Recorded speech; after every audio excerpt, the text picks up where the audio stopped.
She's PhD. She's second for testifying. You're here in person. Welcome, Dr. Parks. And if you want, as you get settled, just push that little red button at the bottom of the microphone when you're ready and take it away. Hello, my name is Dr. Christina Parks. I received my PhD in cellular and molecular biology right here in the state of Michigan from University of Michigan Medical School. And so I'm very well versed in the science of both these mRNA gene therapy, vaccines, this kind of technology, as well as what a vaccine is designed to do in the body, what it can do, what it can't do, and the fact that this is extremely complex science that has been oversimplified in the media to basically take away our freedom of choice. What I want to address today in this limited time is the fact that vaccine requirements and mandates are based on the faulty assumption that the vaccines in question prevent transmission of the pathogen, right? Does the vaccine for DTaP prevent transmission? No. Does the vaccine for flu prevent transmission? No. Do the vaccines for COVID prevent transmission? No. In fact, they were never designed to do that. All right, so you're asking, what about this 95% effectiveness? If you look at those clinical trials, they do not say that they prevent transmission. They expressly say that they're measuring whether they attenuate symptoms. So they're 95% effective based on their clinical trials at attenuating symptoms for the first variant, which is essentially gone in our population. Right now, the predominant variant is the Delta, and CDC Director Walensky basically said that these vaccines have no ability to prevent infection by and transmission of the Delta variant. Our policy needs not to be built on the hope of what we think something we want it to do, but what the data actually tell us. So do these viruses do the vaccines prevent the virus from infecting and replicating in the nose and nasopharynx? No. They've only been shown to prevent that replication in the lungs. They're different. The mucosa is very different than the lungs. It's very different than the blood. You inject it to the blood, you make antibodies in your blood. The virus isn't infecting your blood. It's infecting your mucosa, and you don't produce any IgA to neutralize it. In fact, recent studies have shown that the vaccinated, especially with the Delta variant, and the unvaccinated have similar amounts of virus in their nose and throat. In Barnstable, Massachusetts, the CDC tracked an outbreak of 469 cases of COVID. 74% occurred in fully vaccinated, and 4 out of 5 of those hospitalized were vaccinated. All right, so maybe they are mandating this because they just didn't know with the COVID. And so my main complaint is with our health agencies and the CDC, who basically know better and are misleading the public. So let's look at DTaP, which the scientists and the CDC have known since 2014 that the acellular pertussis vaccine does not prevent people from getting infected with the pertussis bacteria and passing it to others. In fact, it was never designed to do that. The vaccine was designed to neutralize the pertussis toxin. Pertussis, we know it as whooping cough. It can be fatal for children under 6 months. So neutralizing this toxin saves lives. All right, I'm not going to debate that. But what it doesn't do is neutralize the bacteria. So what happens is fully vaccinated children go to daycare, they pick up that bacteria, and they come home and they give it to their newborn brother or sister. They get deathly ill, and they go to the hospital. Hopefully, our medical professionals are able to save them. But who do they blame? Now the CDC is blaming anti-vaxxers for the limitations of this vaccine design.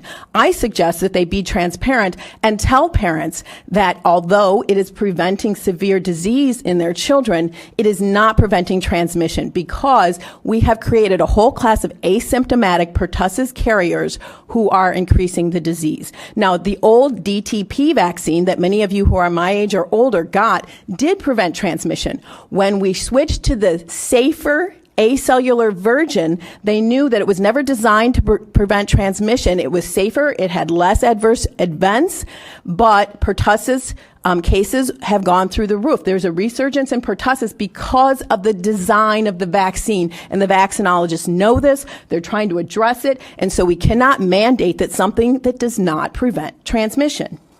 All right, what about the flu vaccine? Well, they have shown that basically there's no difference, there's no statistical difference if you're vaccinated or unvaccinated, whether you get the flu or not.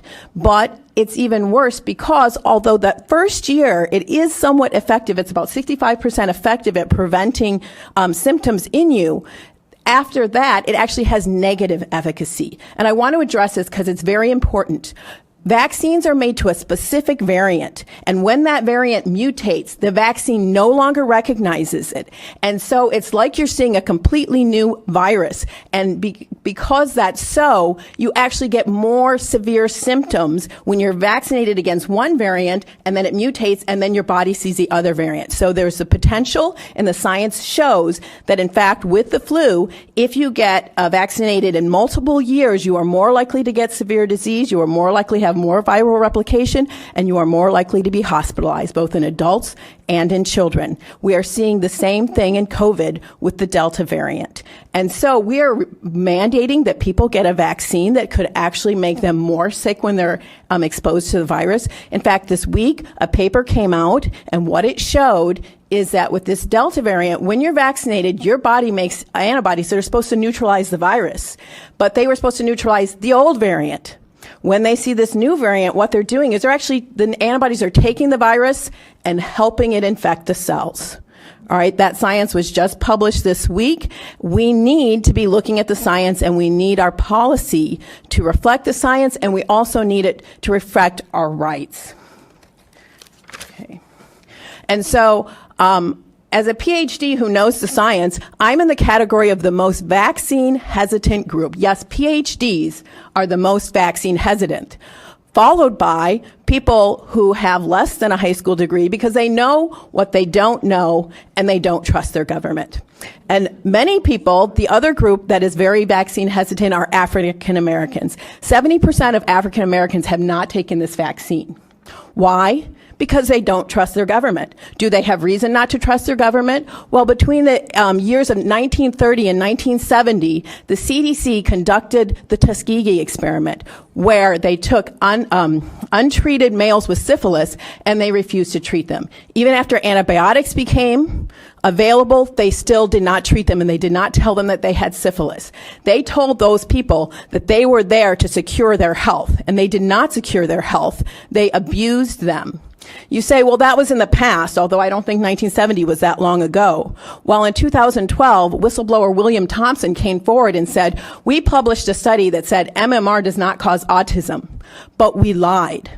In fact, we shredded data that showed that when black boys are vaccinated on time, they have increased rates of autism diagnosis. And we shredded it and we left it out of the paper. As an African American and a PhD, I want to ask each of you, are we going to exclude 70% of African American people from the workforce and from education? All right, my ancestors did not work this hard. I come from a family that worked very hard, and I'm very aware that my privileges are dependent on the work of my grandmother and my great-grandmother, and I have great respect for these people that put me where I am. And yet you're telling me that my son will not be able to be educated if, based on the history of African Americans in this country, that he doesn't want to be vaccinated? All right, so I will leave you with that question. Who are we going to exclude from the workforce? Are we going to continue with discrimination and segregation in the United States of America? Thank you.